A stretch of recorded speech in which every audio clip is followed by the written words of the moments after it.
All right, here we are. Here we are. Hello. My last, my 101 world history class just now lasted till almost the last minute, so I've barely taken a breath from talking about uh, the Norman conquest of England, and now we're going to turn our attention to modern U.S. history. So, if I can remember where we are, I don't know if I wrote everything down. I wrote it down for 286, but I don't think I wrote it down for here. But we'll figure it out. But a few announcements first. I'm trying to do this for every class today. We're gearing up for fall semester, which will be. It's looking like it's going to be a kind of a hybrid deal, but certainly there's going to be an on-campus component to it. I personally will be teaching 5 days a week in Belleville. I will not be in Redbud this fall. The schedule just kind of dictated that for a change. So that I'll be doing 4 classes on Monday, Wednesday, Friday, and 4 classes on Tuesday, Thursday. And what we're supposed to do is we're supposed to have like half the class come one day and half the class come the next. And that way we can socially distance in the classroom and not have everybody crammed in there and not have everybody on campus every day. I don't know what we're going to do if like you're supposed to be in class on campus at 8 and at 10, but not at 9. It's not like you have time to go home and come back probably, but we'll play that as it lays, I guess. We'll take it as it comes. But yeah, for sure, we're going to do that. We're going to have masks, and I'll have a plexiglass shield apparently between me and you. And we'll try to make it work the best. All we can do, right, is make it work the best way that we can. So, and hope that nobody gets sick. Okay, so let me bring up the syllabus. I will tell you that I saw the papers start coming in over the weekend there, Friday, and then I'm started grading some of them in every class. I will hopefully have all of them graded by the end of the day today. If not, I'll get on them tomorrow. But we're getting awfully close to the end of summer. Also, and I did this for the class. I want to do it for you guys too, so bear with me here. I'm going to go into Blackboard and just kind of see where I'm going to look at the syllabus in a second. But I want to kind of go on Blackboard and just kind of see where everything stands for you guys.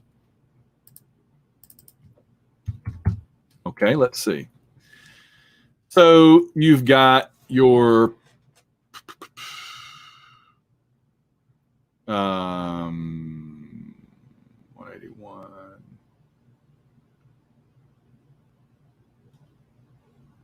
Let me see if I need to scroll over any. I guess not. Okay. So you've got exam 1, exam 2, and exam 3 are all done and graded. I guess exam 3 is still open, right? I see a few of you haven't taken it yet, but I believe you have through the end of the day today to do that. So make sure you do. I think that's right, isn't it? I'll look at the syllabus in just a second. I see that there are 2 papers awaiting grading. Let me go ahead and bring the syllabus up so I can figure out what's going on here. Summer 2020 online. So this is July 27th.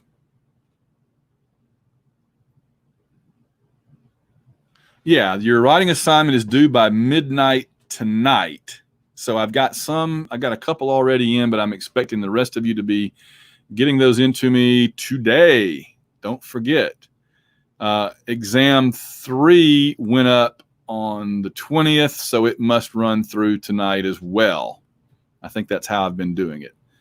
And then this episode, this class today and our class on August 3rd, we will be covering the last few things for your final exam.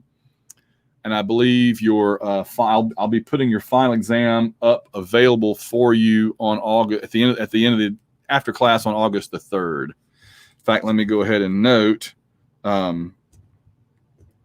prepare and post all final exams. Now, one thing I will point out,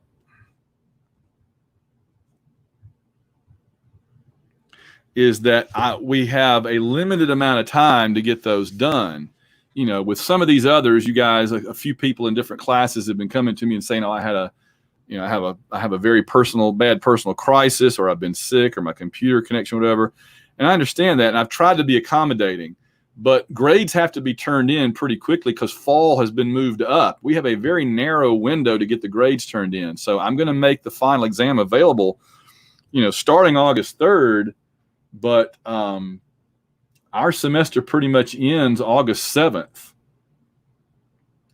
And I have to turn grades in pretty quickly after that. So be thinking about making sure you're able to get that exam, have time to do it. All right, so I think we need to get on into, let me get all this out of the way. But yeah, you've done, I was talking about what you've done exam 1, exam 2, exam 3. Your papers are due today. That's 1, 2, 3, 4, 5, 600. You've had your first video quiz made available. That's 650. Your final is 300. That's 950. And your second video quiz will take you to 1,000, right? So that's where you are right now. And again, I'm going to get everything graded the next day or so. All right, let me go back to where I can see you again. You can see me. Hey, there I am. All right, you can see me the whole time. Okay, so let's make sure that we get everything in we need to get in. Last time we covered, I believe, up through the Korean War. Or did we get into America 1945-60? I really should have written that down. No, we did the space program. That's right. We got through the space program. Good. Okay. So we've got to get through MLK, JFK, LBJ, a bunch of letters there, and Vietnam, and into the 60s today. So I'm going to zip right along through that because we got a lot to cover.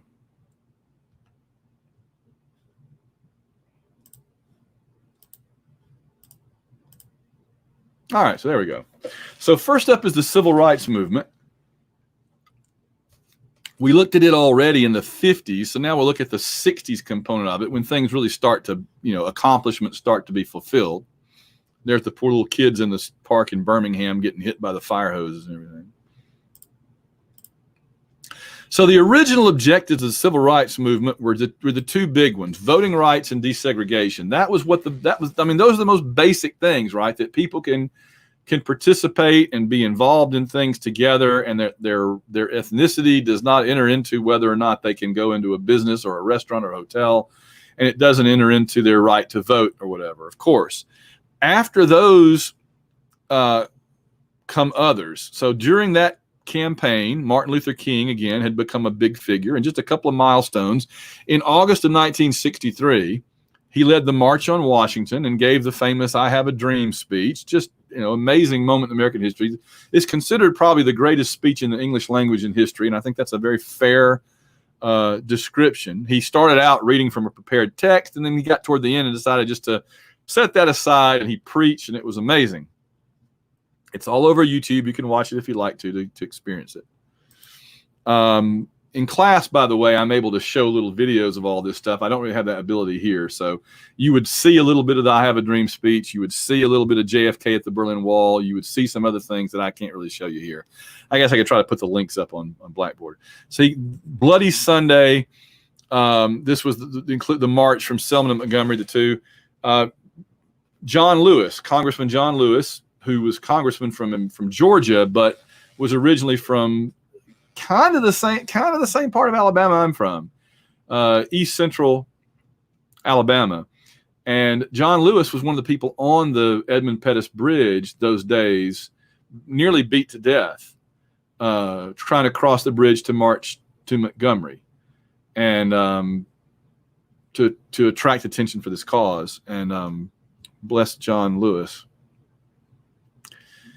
Martin Luther King Jr., though, emerged as the leader of the movement. Really, he advocated nonviolent resistance to unjust laws. Right, he was basically a student once removed of Gandhi, and used the same tactics here that Gandhi had used in India against the British, and both were equally effective. It just takes a long time, and it's not painless. It is painful. It is difficult, but what nonviolent resistance does is it holds a mirror up to a society and forces it to confront itself.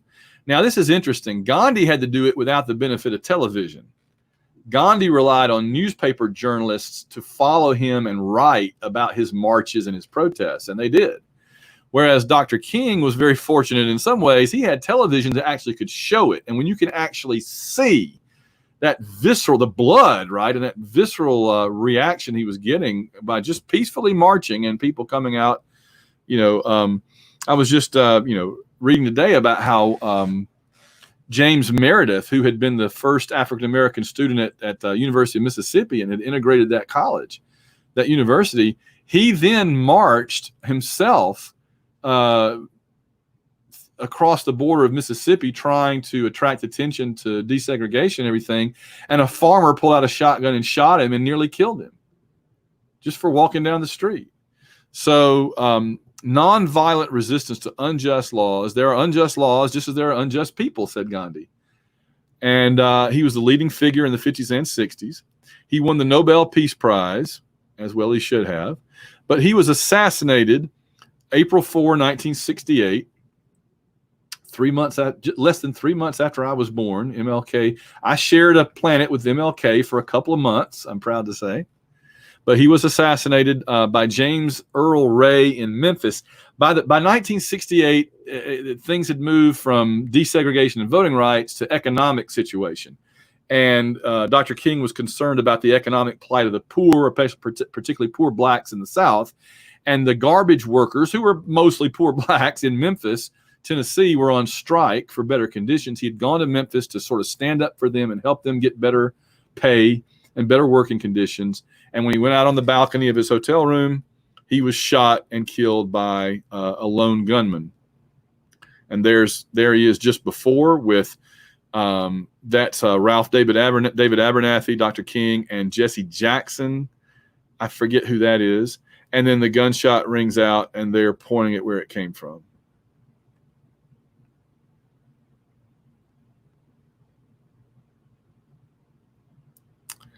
So the legislative accomplishments of the civil rights movement, and there's Dr. King talking with Lyndon Johnson. You can see Lyndon Johnson was not super excited.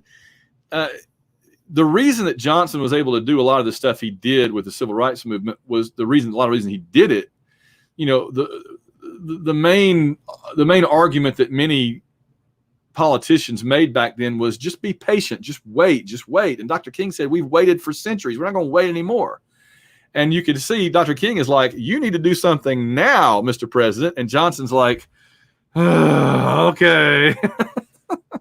By the way, there's a great HBO movie about this relationship. It's called All the Way. And it's got Bryan Cranston from Breaking Bad playing Johnson. And it's got, I can't think of his name, that plays the Falcon in the Marvel movies. He plays Dr. King. I can't think of his name. But anyway, Robert Mackey. Yes, Robert Mackey plays Dr. King. And it's really good. It shows you how the two of them worked together and didn't work so well together to get all this done. So in 1964, Johnson, he really used the assassination of John F. Kennedy to kind of evoke energy, right? Sympathy and energy and momentum to get this done. Kennedy had tried for years and failed to get these things passed through Congress. Johnson was able to twist enough arms and get it done. And then the following year, the Voting Rights Act. Now I have an asterisk next to the Voting Rights Act because, of course, in 2013, the Voting Rights Act was gutted by the Supreme Court. A much more conservative Supreme Court today ripped out most of the parts of the Voting Rights Act, which is a shame. They also they passed the 24th Amendment about this is about poll taxes because it was ruled by the Supreme Court at that time that the Voting Rights Act could not strike down poll taxes, and poll taxes were seen as a way of preventing poor people from voting or disinclining the poor to vote. And so the 24th Amendment basically says everybody has the right to vote and you can't charge people money to vote, right? The Voting Rights Act struck down all the other ways. The 24th Amendment struck down the poll taxes. Yeah. And there they are talking together, and there's Dr. King with Bobby Kennedy after JFK was killed. So later in the 60s, the focus shifts to things like from civil rights to black power.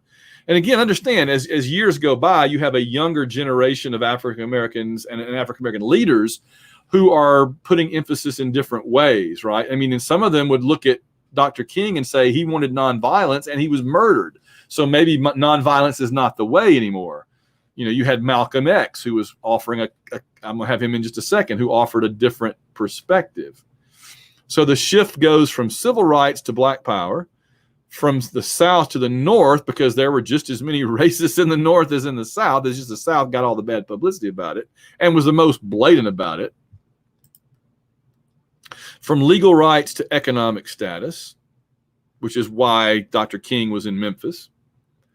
From integration to black nationalism, this is saying that when African Americans were denied any access to white society, what they dreamed of was having access to integrating, to becoming part of American society.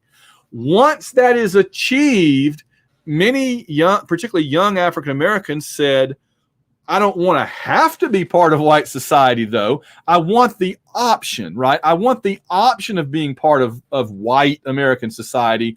But if I'd rather be in a kind of a separate black society of my choice, not because I'm forced to, I want that option as well. So a sort of a black nationalism arises. But again, there's a big difference between segregation and choosing black nationalism. Okay. And from nonviolence stuff, again, this is the young people saying nonviolence worked to a certain degree, but these younger people come along and say, if a white man punches me, I'm going to punch him back. If he shoots at me, I'm going to shoot at him back. And, you know, it's honestly, it's hard to find fault with that because, you know, violence at all is terrible, but I can't condemn somebody for self-defense, right? Who can? You know, so, and then speaking of those who spoke for self-defense, there is Malcolm X. Malcolm X began as a criminal. You know, he's very different from Dr. King. Dr. King began as a minister and got into civil rights.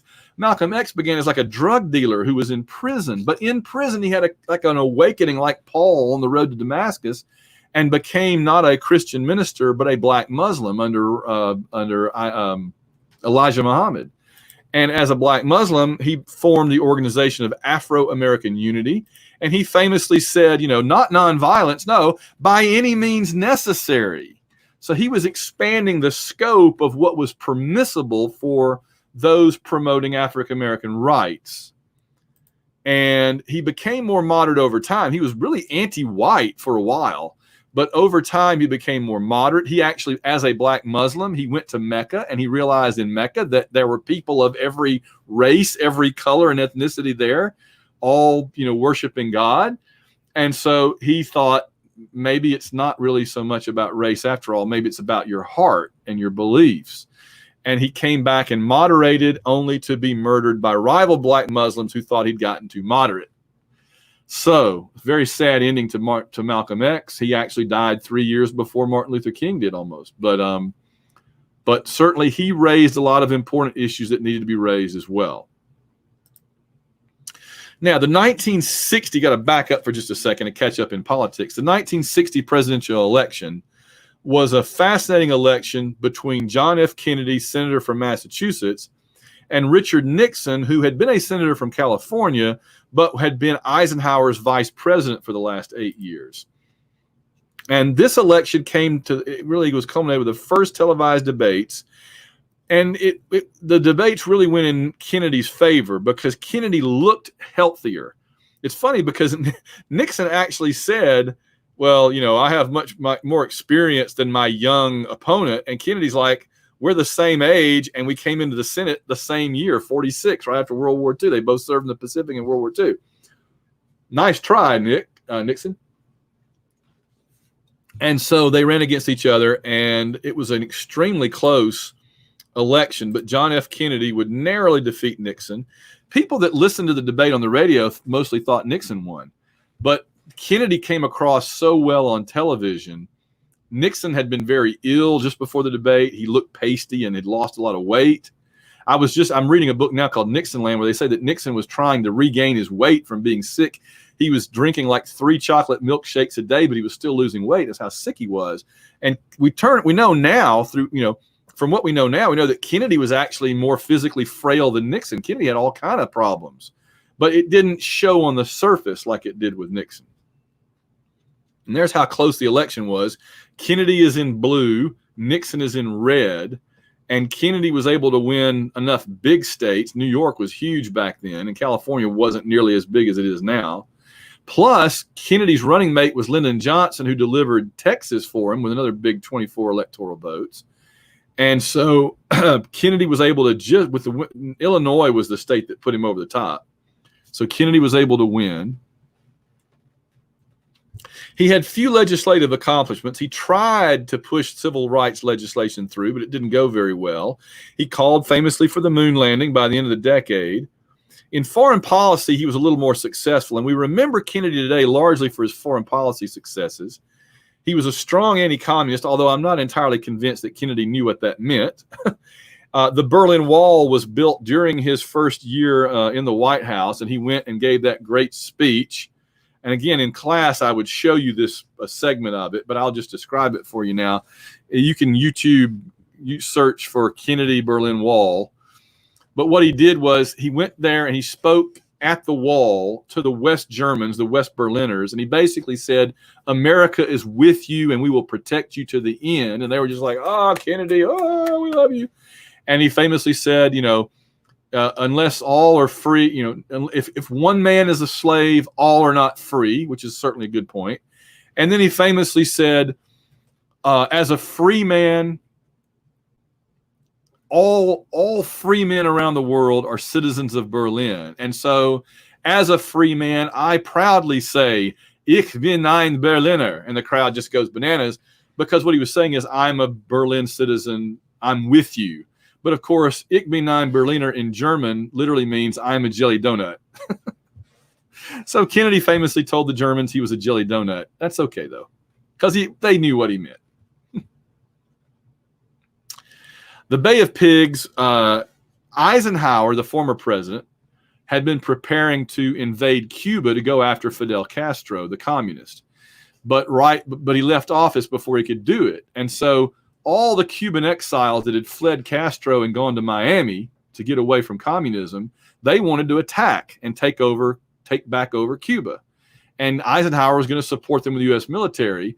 Well, Kennedy decided not to. He thought that was not a wise use of our military. And so when the Cuban exiles invaded Cuba, they got no U.S. military support. They were all captured or killed. This is one reason why, to this very day, most Hispanic Americans are Democrats, but the Cuban Americans in Miami are staunch Republicans, because they still blame JFK and the Democrats for hanging them out to dry against Cuba. So the Cubans and Fidel Castro were so shaken up by the Bay of Pigs and what almost happened that Castro requested nuclear missiles from the Soviet Union, and they started installing them. And our spy planes, the U-2 planes, if you've seen Bridge of Spies, you know about our U-2 spy planes. They took pictures of the Soviet nuclear missiles being installed in Cuba, 90 miles from the coast of Florida. And so Kennedy went on television and said, no, yet you will not have those here. And we came into a gun barrel to gun barrel showdown with the Russians. This is considered the closest in October of 1962, the missiles of October. This is the closest we ever came to a full-on nuclear war, World War III, with the Soviet Union. The movie that does a really good job of showing you this is 13 Days. Okay. Also, Kennedy and foreign policy got us even more involved. You can't really blame Kennedy, though. Every president from FDR really all the way up, and Truman all the way up through Nixon, got us more, and Ford tried, got us more and more involved in Vietnam. And we'll talk about that in a separate section coming up next.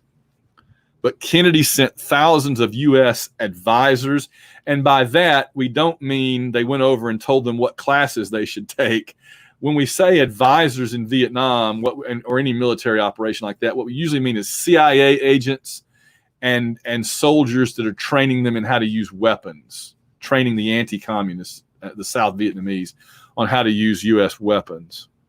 So then, in the middle of all this, in November of '63, Kennedy starts his re-election campaign, right? It's a year until the election in November of '63, and he starts running for a second term. And, of course, he has to win Texas. And so he travels at Lyndon Johnson's invitation to Dallas to campaign in Texas for his re-election, and he lands at Love Field, and he and Jackie, in that famous pink suit and hat, they get off the plane at Love Field in Dallas. They get in an open car.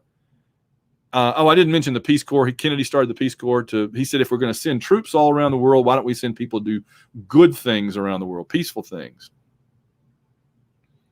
So he gets in that open car, he and Jackie, along with the governor of Texas, John Connally, and they're driving around Dallas, waving at the crowd, when Lee Harvey Oswald shoots him from the window of the Texas School Book Depository, a warehouse. I do not have time to go into all the strange and bizarre parallels and coincidences with Lincoln. Like, one was elected in 1860, one was elected in 1960. They both had vice presidents named Johnson. They both died in office having been shot. One was shot from a warehouse by somebody that fled to a theater. The other was shot in a theater by somebody who fled to a warehouse. I mean, it goes on and on and on. It's amazing. It is controversial. The Warren Commission was put together immediately to try to figure out what happened, and they determined that it was not just Lee Harvey Oswald acting alone, but they said they could not find the answer of who helped him. But I leave it to you to decide. I mean, we still don't have all the documents. I'll be dead before all the documents are finally released from the government. But he was shot twice. One bullet rattled all around the car and actually injured the governor of Texas as well, hit him in the hand. And you can, if you want to see it, we have the most famous bit of film in history. It's called the Zapruder film. If you want to go on YouTube and search Zapruder, Zapruder, Zapruder film, you can. It's about 30 seconds long, silent film. Just a random man named Abraham Zapruder had his brand new color movie camera, and he filmed the president driving by. And you don't see all of it because he drives behind a street sign. But you see the first bullet hit Kennedy in the throat, in the knot of his tie, and he goes, and Jackie's looking at him there like, what's the matter? And then he goes behind the sign, and then I think the second bullet they think missed, and then the third bullet blows off the back of his head. It's horrific, but you can see it in the Zapruder film if you want to. They arrest Lee Harvey Oswald, who says constantly, I'm a patsy. There's a conspiracy. It wasn't just me. And the Texas authorities take him publicly, transfer him from one building to another. And while he's being taken from one building to another, in the middle of all these police and federal officers, Jack Ruby, a nightclub owner indebted to the mob, steps out of the crowd, pulls out a gun, and shoots and kills Lee Harvey Oswald so he would never speak again. Ruby then went to prison and never spoke and died of cancer. So, am I saying there was a conspiracy? I don't know. But, you know, on the one hand, we like to think that something like killing the president is too big of a thing for one lone idiot with a mail order. He was a former Marine sharpshooter, but how could he have done that? But on the other hand, there's enough evidence to think, you know, the smoke puff from the grassy knoll, people heard more shots than Oswald fired, or was that an echo? I mean, there's so many, you know. There's the movie JFK that Oliver Stone did that actually explores all of this with, what's his name? The actor from Dances with Wolves, Costner, right? Okay. So in any case, Vice President Johnson is sworn in immediately as president. There he is. He got on Air Force One immediately. And there's Lady Bird, the first lady. And there's poor Jackie in shock with Kennedy's blood still all over her pink suit. That pink suit's in the Smithsonian today.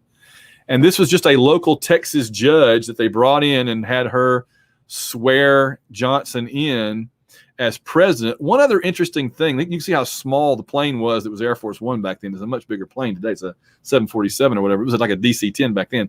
One other thing of note that I think is kind of an interesting footnote of history here. One of Johnson's top assistants was Jack Valenti. Jack Valenti was put in charge by Johnson of the brand new MPAA, the Motion Picture Association of America. This is the guy that began the practice of making movies G, PG, R. Those were the only ones they had originally. X is not even real, it's fake. Triple X is certainly fake. X might be real, but Triple X is fake. They just make it up to sound, ooh, Triple X. But PG-13 came along later. NC-17 came along later. But it all goes back to this guy right here, Jack Valenti, who worked for Lyndon Johnson. So Johnson said, I have a domestic plan, just like my hero FDR had the New Deal. Johnson from Texas, he said, we can have in this country a great society. And he wanted this great society where he said it would be a war on poverty. He said, America is too rich of a country for any child to go to bed hungry. And so Johnson wanted to, he was the most liberal president since FDR in terms of creating government programs to help people. Okay. He created welfare, Medicaid, Medicare. It all goes back to Johnson. The only thing that went before Johnson back to FDR was Social Security and the FDIC, really. So Johnson was like another FDR, creating these government programs to help poor people. He also pushed through, as we already saw, the Civil Rights Bill and the Voting Rights Act. He started Head Start, the Job Corps, as well as Medicaid and Medicare. This is all designed to help poor people live decent lives. Of course, there's resentment among conservatives because they feel like you're taking my money to give to somebody who doesn't deserve it. That's the eternal political argument in America. Do you tax the rich to help the poor, or is that stealing from the rich to give to shiftless, lazy, no good, whatever, minorities or whatever? He also pushed the space program. He said we're going to fulfill JFK's desire to get to the moon by the end of the decade. But this is what ultimately cost him everything. He was the one that really dramatically escalated Vietnam. In 1960, he finished out that last year of Kennedy's presidency. And in 1964, he runs for his own term. And it's the biggest blowout for a Democrat since Franklin Roosevelt. The only states that didn't vote for the Democrat, even freaking Utah voted for the Democrat. That's like science fiction. The only states that voted for the Republican, Barry Goldwater, very conservative Republican, were Arizona, his home state, and the Deep South, which by this point had figured out that the Democrats were on the side of civil rights, so they could not vote for a Democrat, so they voted for the Republican. And this is the beginning of the South becoming Republican because the Democrats were for civil rights and the white South was dead set against civil rights and all that. So 64, Johnson wins this huge landslide. I would show you the Daisy ad if I could. Again, something if you want to look for it on YouTube, look for the LBJ Daisy ad. Basically, it's this little girl, and it's an ad that aired once. It was so controversial it never aired again. Let me explain the backstory here. Barry Goldwater from Arizona, who was a senator, ran against Johnson. He was a very conservative Republican. But remember, the big crash of 29 and the Depression had been blamed on the conservative Republicans. So we didn't have a conservative Republican president after Herbert Hoover in 1932 until Ronald Reagan in 1980. We got 48 years with Democrats and moderate to liberal Republican presidents because the conservatives were blamed for the Great Depression. The one time the Republicans ran a conservative Harding, Coolidge, Hoover type Republican was Barry Goldwater in 64, and you see what happened. They got crushed. So Johnson was playing up this whole angle that Barry Goldwater was this extremist, hardcore, he's going to start World War III, right? He's going to get us all killed. And so they ran this ad where this little girl in a flower field is pulling the, like he loves me not, pulling the petals off a flower, the daisy. And she says, 1, 2, 3. She's counting to 10. And in the middle of that, all of a sudden, you hear the announcer like at Cape Canaveral going 10, 9, 8. And it counts down to 1, 0. And you just see this, the girl goes, and then you just see this mushroom cloud, this hydrogen bomb explosion. And the voiceover says, vote Lyndon Johnson in 1964. Basically, vote for Johnson because Goldwater will cause little girls to get nuked by hydrogen bombs.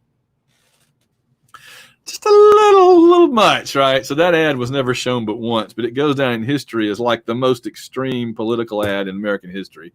It's very effective, though. Again, I urge you to watch it on YouTube. It's something. It's only about 30 seconds long. And it's like, dang, man. All right. So that gets us through the civil rights era. And now we're going to look at Vietnam. We have time to get through Vietnam.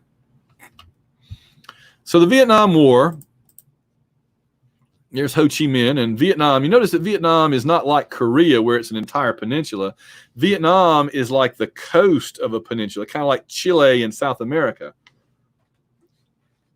That's significant because the communists up in the north would go through Laos and Cambodia to resupply their forces in the south rather than going through Vietnam. Whereas the United States fighting there, we couldn't really go into Cambodia and Laos because we weren't fighting them. So we had our hands tied behind our back in this war from the very start, whereas the enemy was going to do anything that they needed to do. So let me give you the backstory really quickly. When World War II ended, the Japanese were driven out of Vietnam.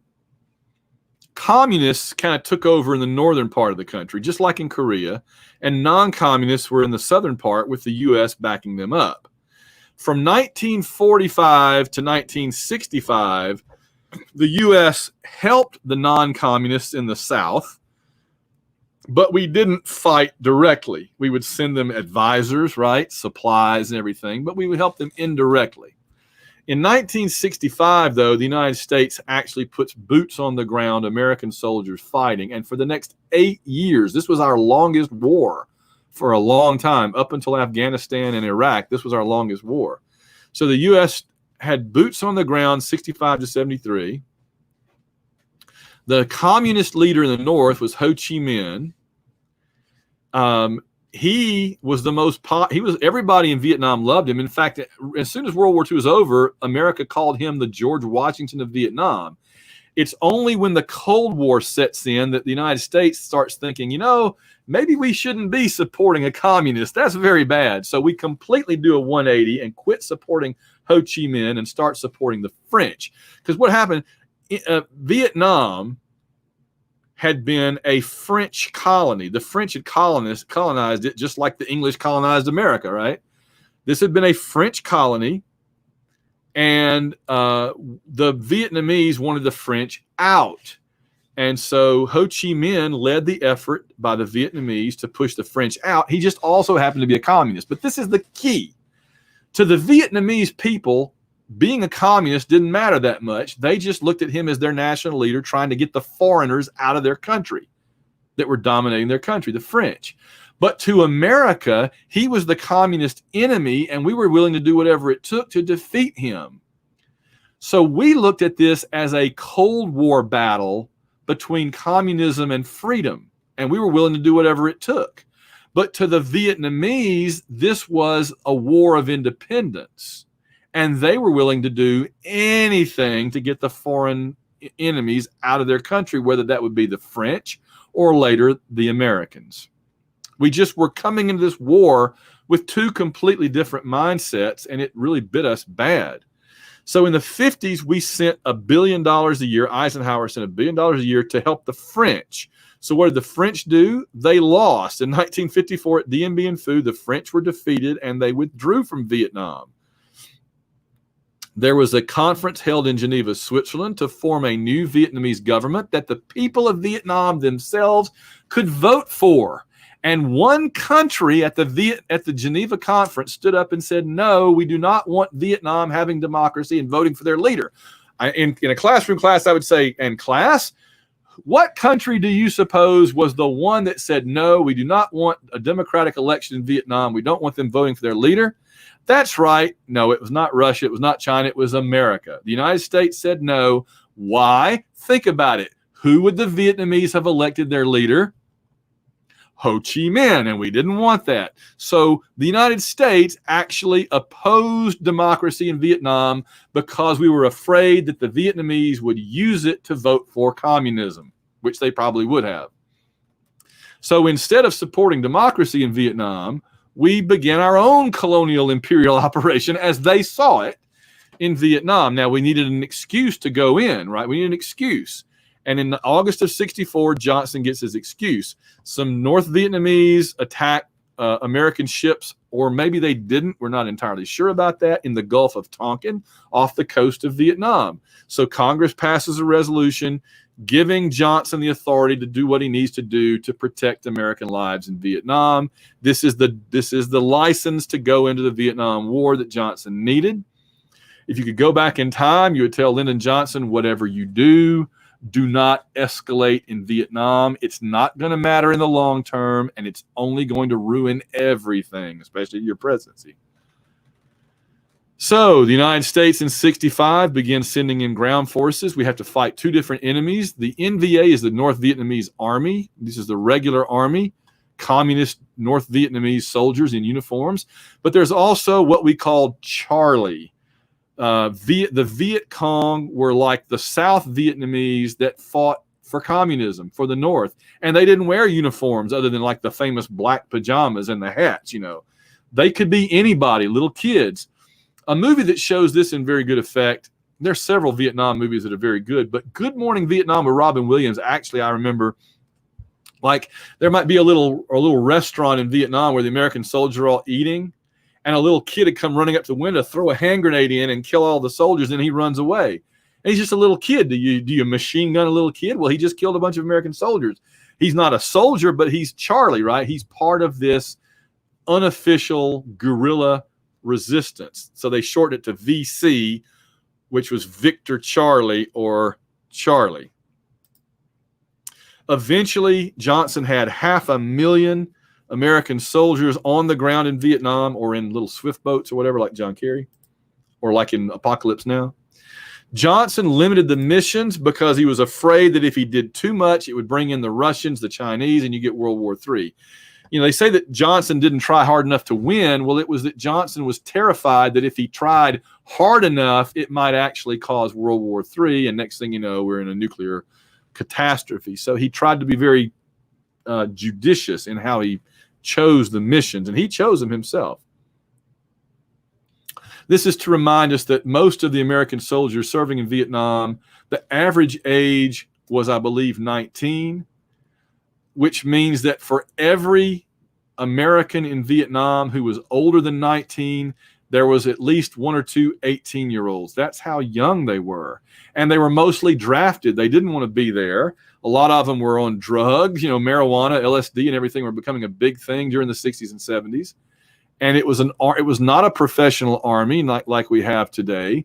Today's army is very highly trained, very motivated, and an all volunteer force. Whereas in Vietnam, we were sending what we could force to go. And it was just an unfortunate situation. In 1968, this is an election year, the military says we can see the light at the end of the tunnel in Vietnam, and it turns out the light at the end of the tunnel was an oncoming freight train about to run them over called the Tet Offensive. So in January of 1968, as I was being born, all this horrible stuff was happening. The Vietnamese had been backing off, the North Vietnamese, the communists, had been backing off, and all of a sudden they launched this massive offensive that killed so many Americans. You see the flag-draped coffins coming back to the Air Force Base, Dover Air Force Base.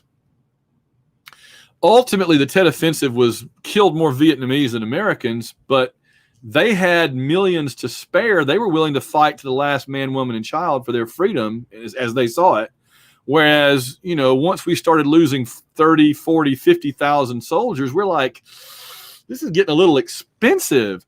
And television for the first time became a factor. The world wars and Korea had been fought without television, really. But now you're into the 60s and early 70s, and people are watching on the news every night what's happening in Vietnam. They're seeing these atrocities. And so an anti-war movement, public opinion begins to change. There's like a video game about the Tet Offensive.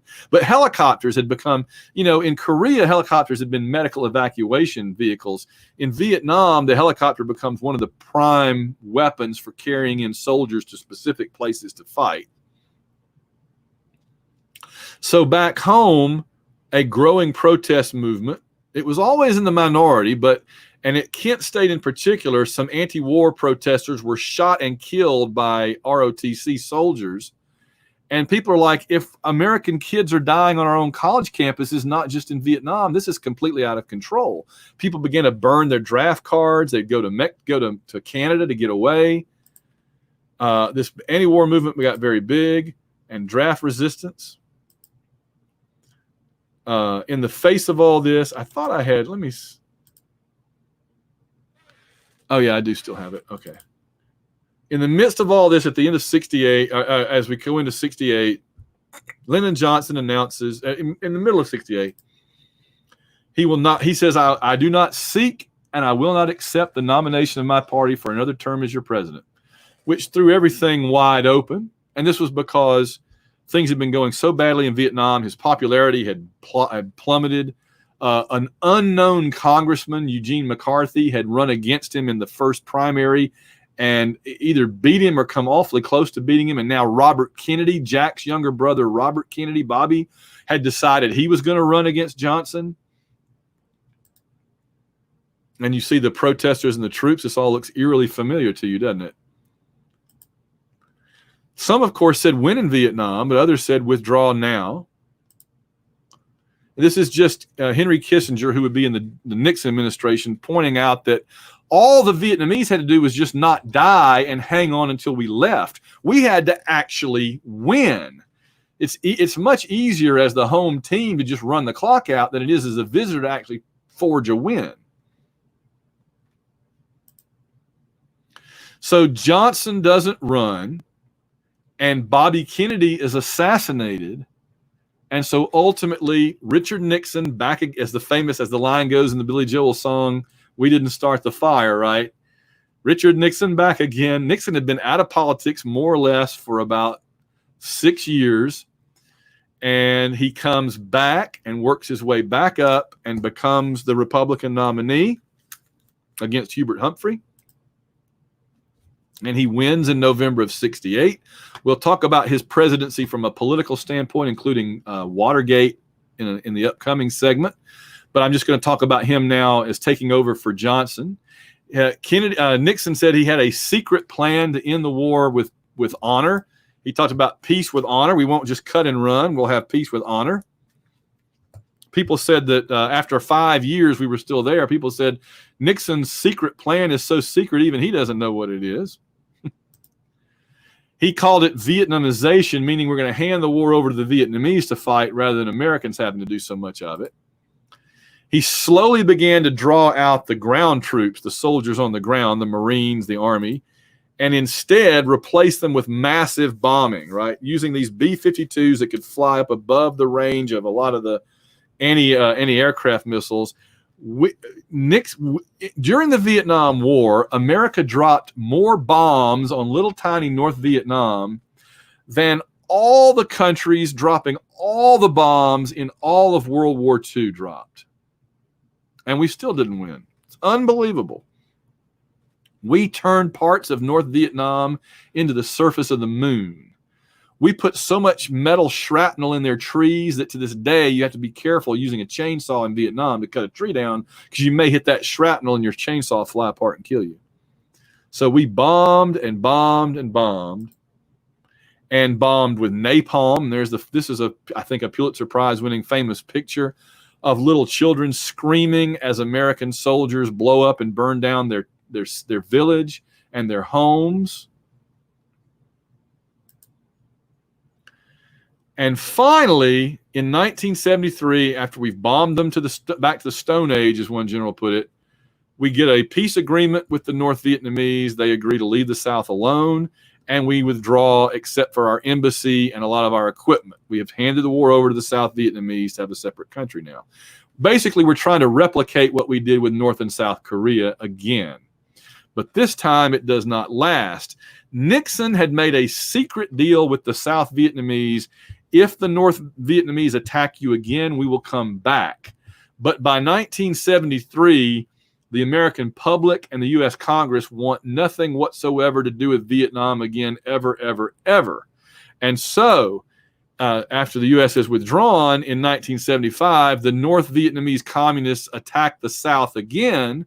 The South asks for help, but Nixon is gone by 75. He's been removed. He's removed himself because of Watergate. His replacement, Gerald Ford, goes to Congress and says, can I please send troops back to Vietnam? And Congress says, not just no, but hell no, you can't send troops back to Vietnam. And so the South is overrun by the communists in the North. There's a North Vietnamese tank smashing into the South, into the U.S. Embassy. As Americans and South Vietnamese anti-communist allies try to get onto the helicopters, and you get this infamous picture of the last helicopter fleeing Vietnam, fleeing Saigon. You can see all these people trying to wait their turn on this rickety ladder to get on this helicopter. And some of them, I don't guess, made it. And the Time magazine says Ho Chi Minh is the victor. They've renamed Saigon Ho Chi Minh City, which means that we lost. And this became the first war America ever really technically lost. We didn't lose it in the sense that we got conquered by them and got overrun and are now Vietnamese communists, but we lost it in the sense that any objectives we were fighting for failed, right? We wanted a separate South Vietnam. There's not. We wanted no communism in South Vietnam. There is. You know, I mean, everything we fought for is gone. And to make it all kind of worse, in 1989, Eastern European communism collapsed, and in 1991, the Soviet Union itself collapsed. The Cold War ended. So today we do great business with Vietnam. A lot of your clothes are made in Vietnam. It's a bustling city. They've got a Formula One race starting in Vietnam soon. It would have started this year except for COVID. And so it begs the question, we did so much dying in Vietnam and so much bloodshed. Was it for anything? Did it result in anything positive? So it was the longest war to that point. About 56,000 Americans died and millions of Vietnamese. It left psychological scars on the U.S. that we were terrified to get involved militarily anywhere again until 1991 with Desert Storm, really. And it left behind questions like, did we really lose? What were we fighting for? You know, how do you define victory? We talked about that in Korea. Did we do everything we could really realistically do to win? Should we have just left them alone? I mean, if Vietnam had become communist, would Kansas really have been communist the next day? Really, would it have mattered? You know, I mean, it's just, and of course, there's the the famous Vietnam Memorial in Washington, D.C. You got the soldiers up on top of it, and then the wall with the names of all those who died. And like I said, with the Cold War over, did it even matter? All right. So that gets us out of, we've done MLK, JFK, the 60s and all. What we'll do next time is basically domestic American history from the 60s to the present. Now, that's quite a lot. But we're going to zip right along through it because we really don't have time to do any more today and get into it. We will get through all of that. I'll make a note. And if you have any questions, just drop me an email or whatever you need to do. We will we can do a Zoom. We can chat by email, however you want to do it. We've got one more video session to go a week from today. I'll be grading things. Good luck with all your papers and everything. And I'll see you guys one more time on, I guess, August 3rd. All right. Have a good